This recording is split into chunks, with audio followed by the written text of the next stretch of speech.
Assalamualaikum warahmatullahi wabarakatuh. Halo, selamat berjumpa kembali di podcast Narasi.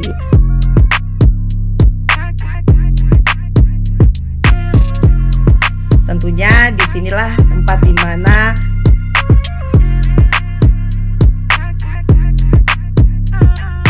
masyarakat yang mempunyai permasalahan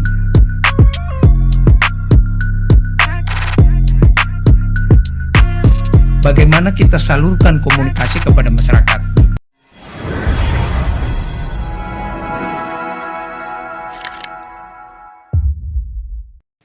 Assalamualaikum warahmatullahi wabarakatuh. Halo, selamat berjumpa kembali di podcast Narasi. Tentunya disinilah tempat dimana kita bisa cerita ya, terus juga kita bisa menuangkan ide dan juga suara dari berbagai profesi, terus juga berbagai gender maupun kalangan yang berbeda. Dan di episode kali ini kita akan mengangkat satu tema yang ini asik ini untuk dibahas ya, dan memang ini penting sekali untuk dibahas dan juga kita renungkan bersama, yaitu merawat Indonesia, menjaga harmoni. Nah, penonton podcast dimanapun Anda berada, tentunya di tengah keberagaman yang ini menjadi kekuatan bangsa kita ya. Dan juga ini sering sekali dihadapkan pada tantangan. Kita sering dihadapkan dengan tantangan dari perbedaan pandangan sampai mungkin sedikit gesekan-gesekan lah ya di tengah masyarakat. Dan pertanyaannya, bagaimana sih cara kita untuk bisa tetap hidup rukun dan juga saling jaga tanpa kehilangan yang namanya jati diri kita sebagai bangsa Indonesia. Dan untuk ngobrolin atau untuk berbincang tentang hal ini, nah, saya sudah kedatangan dua narasumber yang bisa dibilang luar biasa ini. Aduh, ada yang pertama mungkin ini ada Letda CPM Iwayan Suardika. Selamat sore. Selamat sore, Bu. Sehat ya hari ini, Pak ya? Bu. Oke. Terus alhamdulillah. Terus ada juga Pak Nawir Abu. Beliau ini pemerhati masyarakat. Selamat sore Pak, Assalamualaikum. Selamat sore, Assalamualaikum. Waalaikumsalam. Sehat hari ini Pak ya? Alhamdulillah sehat. Nah, ini di sore hari ini kayaknya perbincangan kita ini akan seru ini ya. Siap. Karena ini kita membahas tentang merawat Indonesia Siap. dan juga menjaga harmoni.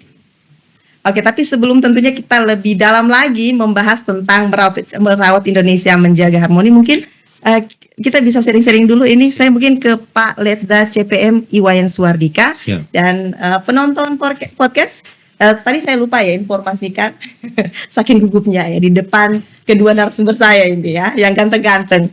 Oke, nah beliau ini adalah PLH dan Subdenpom 1321 Toli-Toli ya Pak ya. Siap. Oke Pak, mungkin bisa sedikit cerita atau mungkin bisa sedikit sharing-sharing dulu nih Pak. Sebenarnya seperti apa sih kalau dari pandangan Bapak ya, ini tentang merawat Indonesia, menjaga harmoni. Siap.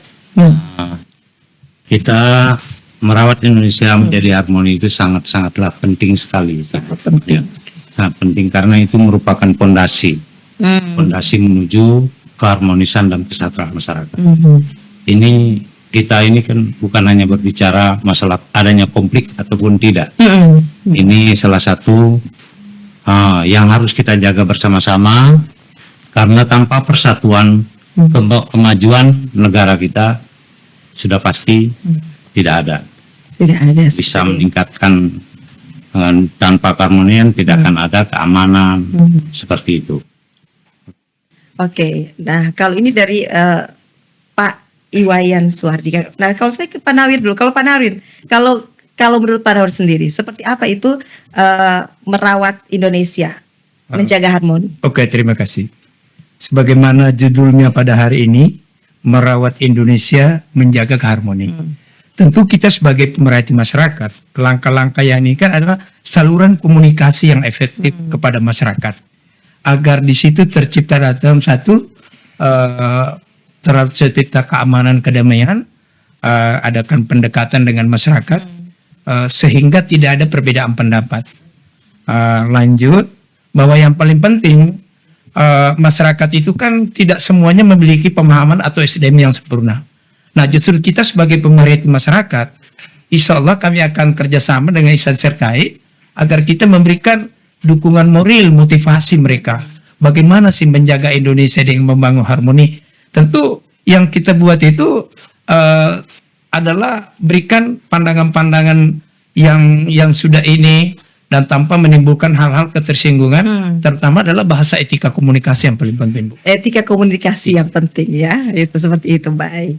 Oke, nah kalau dari Pak Wayan sendiri, ini Pak Wayan kan ini sering atau mungkin biasanya ini terjun langsung ke lapangan di tengah-tengah masyarakat, selalu berinteraksi dengan masyarakat. Nah, dalam keseharian tugas di tentunya di Kodim sendiri nih Pak ya. Siap. Di Kodim ya Pak ya? Siap. Jangan sampai saya salah ngomong ini. Oke, kalau keseharian Bapak di Kodim sendiri. Nah, apa saja mungkin Pak bentuk bisa dibilang bentuk nyata seperti itu ya yang mungkin Bapak dan tim Bapak sendiri lakukan untuk mungkin bisa menjaga harmoni di tengah masyarakat biar mungkin lebih adem lagi tengah masyarakat begitu Pak. Oh siap. Izin kami dari Satuan Kodim 1305 Bolto Toli. Dalam hal ini selama ini Bapak Dandim 1305 Bolto Toli telah memerintahkan kepada jajarannya termasuk kepada Babinsa untuk selalu menjaga keharmonian di lingkungan masyarakat. Di mana apa-apa yang bisa kami lakukan di lapangan itu kami tidak bisa bekerja sendiri dalam hal ini. Kami pasti akan selalu berkoordinasi dengan pihak-pihak keamanan yang lainnya seperti Polri, kepada tokoh masyarakat, tokoh agama, tokoh adat, dan tokoh pemuda. Karena itu sangat penting kita lakukan untuk menjaga situasi wilayah di Kabupaten Toli-Toli ini. Dengan kita meningkatkan koordinasi dan kerjasama di lapangan, saya yakin semua pekerjaan yang kita lakukan lebih ringan dan lebih efektif. Oke, baik. Nah, Pak, ini kan kalau biasanya di tengah masyarakat ya, ini orang kalau melihat TNI begitu ya, waduh, ini pasti orangnya tegas-tegas ya. Terus mungkin karena kita juga sering sebagai masyarakat ya sering melihat seperti apa sih saat mereka latihan begitu ya. Siap. Jadi kadang-kadang bagaimana ya kalau melihat TNI begitu, kita sebagai orang awam gitu Siap. kayak rasa takut gitu ya, Pak ya. Nah, kadang juga kalau kita melihat TNI, ini kita sebagai masyarakat umum ya, mata masyarakat umum seperti itu. Ini kita melihat itu TNI itu tegas dan juga serius. Nah, tapi di balik itu, nah sebenarnya bagaimana sih Pak Bapak-bapak dari Kodim sendiri mungkin melakukan pendekatan yang lebih humanis lagi dilakukan ke masyarakat Pak, biar mungkin masyarakat bisa lebih familiar lagi, terus nggak takut begitu kalau melihat TNI seperti itu Pak. Izin kami menjawab, selama ini kami diperintahkan itu oleh pimpinan kami langsung terjun langsung ke lapangan, bertemu langsung dengan masyarakat yang mempunyai permasalahan ataupun yang belum mengalami permasalahan. Di situ kami himbau TNI sekarang ini, TNI bukan kayak seperti yang dulu-dulu. Sekarang kita ke depannya itu dengan masyarakat, kita terjun langsung, bertatapan langsung dengan masyarakat secara humanis. Dengan melakukan tindakan-tindakan nyata, salah satunya yang selama ini gencar-gencar dilaksanakan itu peningkatan han pangan, melakukan kegiatan han pangan di setiap satuan-satuan di TNI Angkatan Darat. Kita melaksanakan kegiatan dari satuan atas sampai satuan bawah. Dengan kegiatan seperti itu, berarti setiap melaksanakan kegiatan kita bersama-sama dengan masyarakat. Jadi lebih dekat lagi. Lebih mendekat dengan masyarakat, membaur dengan masyarakat, mendengar langsung keluh-keluhan masyarakat. Dan setiap ada kejadian ataupun selama ini marak kejadian bencana, kami langsung terjun ke lapangan tanpa menunggu perintah. Setelah sampai di tempat, kami segera melaporkan kepada pimpinan. Jadi lebih lebih mengedepankan pendekatan ya, dengan masyarakat biar mereka mungkin lebih terbuka lagi kalau mungkin ada hal-hal yang ingin di-sharing-sharing ya, biar mereka nggak takut lagi. Oke, baik. Nah, itu tadi kalau dari persepsi dari Letda CPM Iwayan Swardika, ini dari Kodim ya. Oke, saya ke Pak Nawir dulu. Nah, selama ini kan Bapak yang mungkin berhadapan langsung dengan masyarakat, apalagi mungkin sebagai masyarakatnya langsung. Kalau Bapak melihat nih, seperti apa interaksi yang mungkin atau apa saja sih hal-hal yang mungkin menurut Bapak ini bisa bikin lingkungan itu tetap rukun. Mungkin dimulai dari hal-hal kecil kalau di tengah-tengah masyarakat. Oke, terima kasih. Jadi yang paling penting kita harus tegakkan kegotong royongan itu. Itu intinya. Kita mengaktifkan kembali semangat gotong royong dalam berbagai kegiatan sosial, budaya, dan kesepakatan untuk meningkatkan tali silaturahim. Dialog terutama, Bu. Itu yang saya bilang tadi, bagaimana kita salurkan komunikasi kepada masyarakat. Karena masyarakat itu tidak semuanya paham. Tapi dalam era sekarang ini kan sudah lengkap, Bu, ya di desa ya. Ada babinsanya, ada babin kaptipmasnya, dan kalau kecamatannya kan sudah ada juga kasih terantipnya. Tapi kalau kami sudut pandang melihat sebagai pemerintah masyarakat, kita harus perkuat namanya, saya istilahkan itu selalu di RRI piramida tabalik, Bu. Artinya kita bikin ranahnya pemerintah di bawah itu, karena dia bersentuhan langsung, ada RT, ada dusun, baru ada kades. Kades kan sudah ada di situ, Bu. Ada babinsanya, ada babin kaptipmasnya. Selama itu dibangun tetap tercapai harapannya pemerintah, khususnya menjaga negara mencapai satu keharmonisan. Dan bukan cuma itu, Bu. Ada yang paling penting sebenarnya kalau menurut saya. Pemberdayaan masyarakat itu harus betul-betul diaktifkan di desa itu. Jangan cuma di desa itu hanya LPM-nya saja. Cuma namanya. Tidak pernah kerjasama dengan lini semua. Dari instansi vertikal dengan non vertikal itu kan tidak pernah. Inilah yang saya lihat, saya curahkan di RRI ini.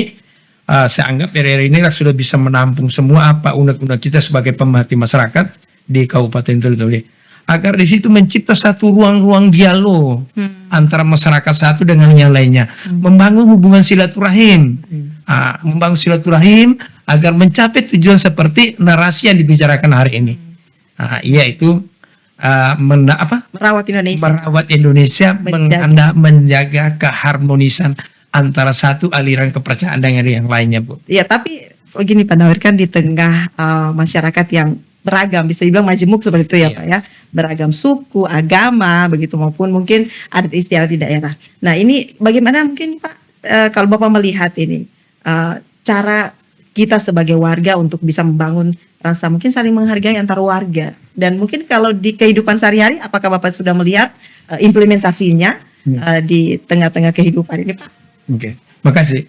Kalau melihat kan makanya difungsikan itu forum komunikasi beragama kan sudah ada. Tidak lagi intern lain, ada LSM yang betul-betul bagaimana menjalankan sebagai lembaga swadaya masyarakat. Inilah perlu mentransformasi pemikirannya mereka yang mengandung kebenaran, membantu semua polisi dan segala lini agar tercapai di situ keamanan kondusif, Bu. Kalau tanpa itu saya rasa tidak mungkin, Bu.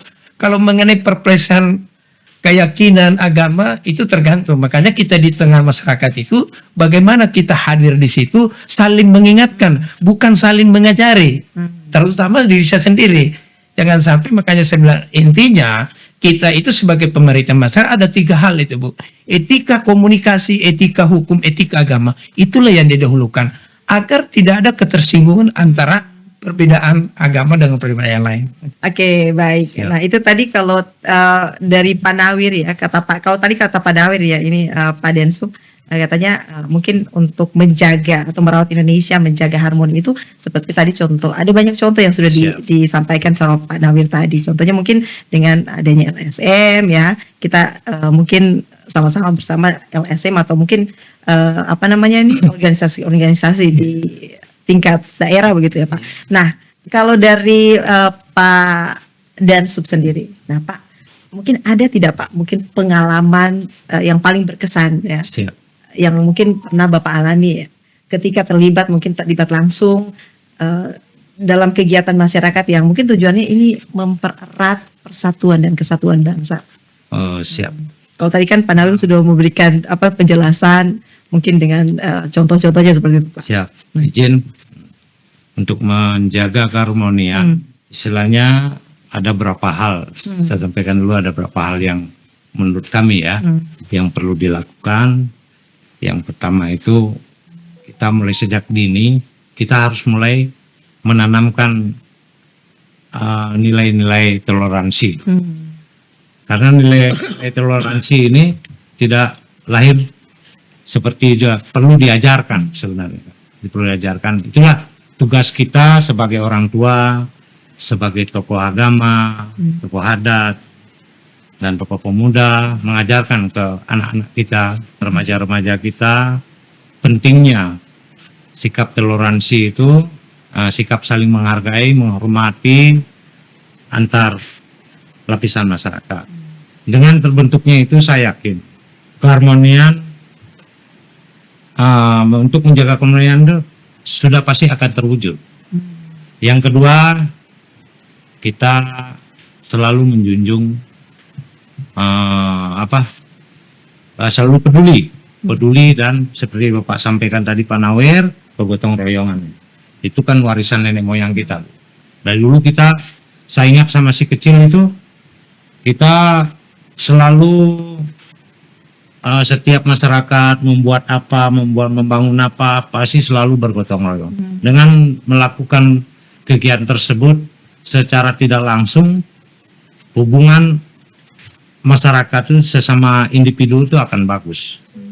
Sikap saling menghargai, dengan adanya sikap saling menghargai, saya yakin persatuan pasti akan terwujud. Yang terakhir, kita utamakan istilahnya apabila terjadi suatu permasalahan, jangan kita lebih mengutamakan konfrontasi, lebih bagus mengutamakan dialog.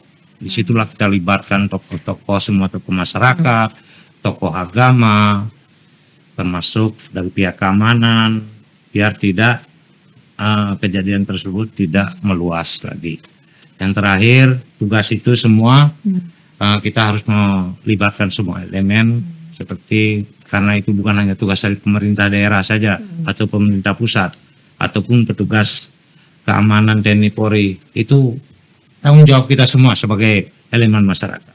Kita sama-sama saling menjaga, saling memberikan masukan-masukan kepada anak-anak kita, karena tanpa masukan dari kita, saya yakin, apalagi zaman sekarang, zaman sosial media ya sudah masyarakat kadang terlalu cepat menerima isu-isu yang bisa memecah belah persatuan kita. Yang belum tentu kebenarannya begitu Pak ya? Iya. Nah, oke.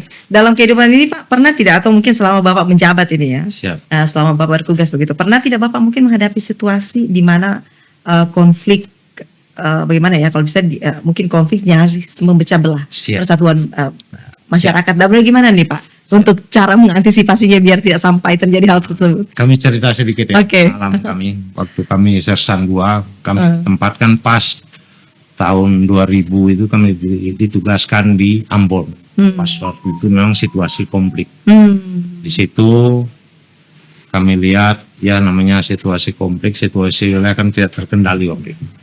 Namun saya ingat pimpinan kami pada saat itu mengambil tindakan dalam arti ya seperti saya bilang, berdialog dengan tokoh agama, tokoh masyarakat, tokoh adat.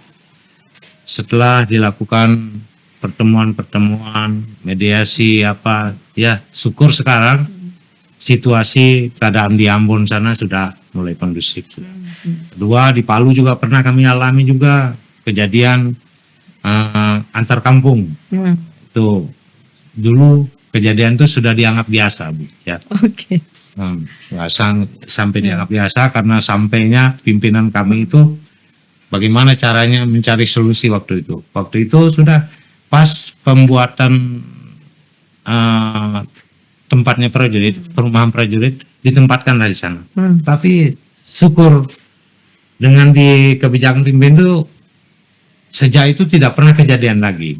Itu mungkin masyarakat ya, dengan memang waktu itu pimpinan menyampaikan, disitulah kita membaur dengan masyarakat, memberikan imbauan-imbauan, masukan-masukan kepada anak-anak muda, jangan minum-minuman beralkohol seperti itu, karena itu salah satu pemicunya sampai terjadinya keributan. Tapi syukur alhamdulillah Bu, sekarang daerah kami namanya daerah Tinggede itu syukur aman dan Aman. tidak ada lagi perang-perang itu. Berarti dengan kata lain memang komunikasi ini penting Pak ya. Komunikasi sangat Apalagi penting. komunikasi sosial begitu ya. Memang penting untuk bisa mempersatukan masyarakat ya, khususnya mungkin merawat Indonesia menjaga harmoni seperti itu ya Pak ya. Siap. Oke. Nah, kalau Pak Naur sendiri punya pengalaman mungkin pengalaman seperti tadi yang disampaikan oleh Pak Dansup ya. Pak Dansup mungkin ada pengalaman tiba-tiba mungkin ada konflik yang hampir saja memecah belahkan masyarakat, dan bagaimana nih? Mungkin Bapak terjun langsung kah atau seperti apa Pak? Kalau terjun langsung tidak, Oke. yang jelasnya kita ikut serta bagaimana membantu pemerintah dalam tersebut. Tapi kami sebagai pemerhati masyarakat, ia itu pemimpin dan tokoh masyarakat itu memiliki peran penting dalam memberikan contoh, yaitu tentang bagaimana hidup masyarakat itu secara damai dan harmonis. Itu menginspirasi masyarakat untuk menjaga persatuan dan kesatuan melalui tindakan nyata. Jadi persatuan dan kesatuan itu melalui tindakan mampu menjadi mediator, seperti tadi Bapak kan tadi bahwa permasalahan selesaikan bisa diajak dengan dialog.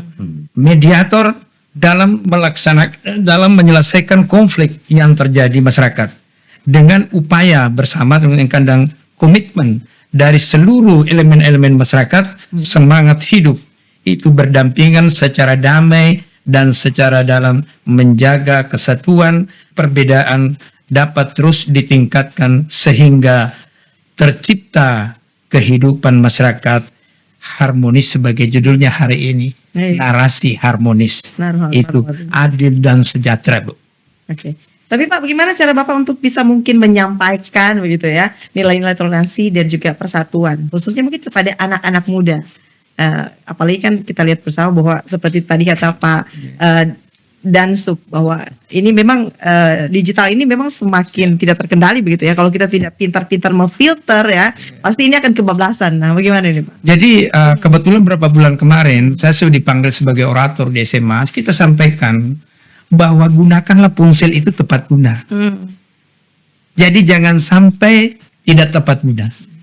Karena ponsel ini kan kita yang mengoperasikan. Jangan kita dikendalikan, harus kita kendalikan itu ponsel tersebut. Sehingga bisa terselamatkan dari hal-hal isu, apalagi terfilter dari bahasanya Bapak ya. Mungkin itu yang paling penting Bu. Dan yang paling penting bagaimana kita selalu curhat tentang hal-hal yang berbicara itu mengandung positif. Itu yang intinya. Itu yang inti utamanya. Bagaimana kita mengatasi dalam satu pergaulan, jangan ikut menghibas. Manusia ingin bebas tapi terbatas kan begitu maksudnya. Inilah yang paling penting. Waktu saya sampaikan kepada murid di situ, saya tidak mengajari Anda, hanya saling mengingatkan dalam satu hal, karena kebetulan Om ini kan sudah tua dari Anda. Jadi kita saling mengingatkan dalam bagaimana caranya untuk menghindari hal-hal itu perbuatan melawan hukum. Tentu intinya adalah kita jaga attitude, yaitu etika komunikasi, etika hukum, etika agama. Insya Allah kita bisa selamat dunia akhirat. Oke, berarti dengan cara kita merangkul mereka. Merangkul mereka. Seperti itu, kalau kita merangkul mereka terus juga mungkin memberikan wejangan yang positif, pasti insya Allah mungkin bisa diterima langsung gitu ya, dibanding dengan kekerasan gitu Pak. Iya. Jadi itu intinya Bu, saya tambahkan. Itu intinya. Kenapa kita pemerhati masyarakat, kita kan jejaki dulu mereka. Dari mana mereka ini sisi kelemahannya, agar kita berbicara dia terima. Karena semua kan kita ini kan dibekali dengan ilmu filosofi lokal, ketemu dengan masyarakat. Karena kan tidak semuanya itu komunikasi yang dilemparkan itu Bu terus dia terima. Ada hal-hal kita pendekatan persuasif, bagaimana caranya agar, karena pada ilmu itu kan kita bersahabat dengan orang, apa yang dia sukai kok temani suka itu Bu. Itu aja Bu. Itu pengalaman kami Bu sebagai pemerhati masyarakat itu Bu. Oke. Nah, saya kembali kepada Dansup dulu deh. Dansup Denpom ya. Denpom 1321 ya Pak ya. Toli-toli. Nah, ini Pak tadi kan juga sempat disinggung juga tentang era digital yang sudah tidak semakin terbendung lagi seperti itu ya. Nah, apa mungkin Pak tantangan dari Kodim sendiri dalam mungkin menjaga kebersamaan di tengah masyarakat begitu, apalagi untuk kepala warga kan ini selalu atau sering aparat-aparat ini terjun langsung ke lapangan ini Pak Siap. untuk menjaga keamanan Siap. NKRI Izin, kita ya.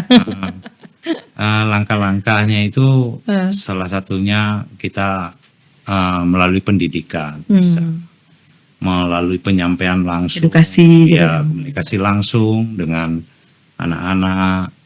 Terutama ini sebenarnya yang utama sebenarnya itu tugasnya orang tua yang pertama.